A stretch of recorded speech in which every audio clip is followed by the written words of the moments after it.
ఇప్పుడు నేషనల్ కూటమిలు తయారవుతున్నాయి కదా, అవును. అప్పుడు అందరూ రీజనల్ పార్టీలు కూటమిలలో పోయిన ఈయన ఎప్పుడు పోలేదు.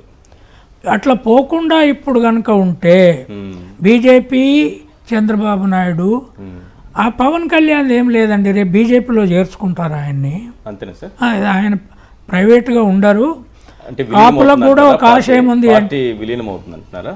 ఒక చిన్నదానికి ఉంచుతారు. ఎట్లాగైతే మహారాష్ట్రలో ఆ సిండేను పెట్టుకొని నువ్వు చిన్న పార్టీగా ఉండు, మేము నీకు మొత్తం ఎన్నికల వ్యవహారం నడుపుతాము, చంద్రబాబు నాయుడు కూడా చిన్న పార్టీని చేస్తాము, కాపుల్ని ముఖ్యమంత్రిని చేస్తామనేది వాళ్ళ స్ట్రాటజీ. అలా నువ్వు ఉండు, మొత్తం మేమే నడుపుతాం. ఇక సిండే నడిపిండా, శివసేన సిండే, రైట్, ఆయనను పెడతారు, మా రామ్ మాధవ్ను ఉప ముఖ్యమంత్రి చేస్తారట, అయిపోయింది కదా. అది ఎత్తుగడ. ఇది చంద్రబాబు నాయుడు కూడా భయం ఉంది. కానీ జగన్మోహన్ రెడ్డి మునుపట్లాగే నేను ఒక్కనే అంటే ఇప్పుడున్న పరిస్థితిలో ఆయనను బతకనియరు. So he has to fight this battle as a national battle.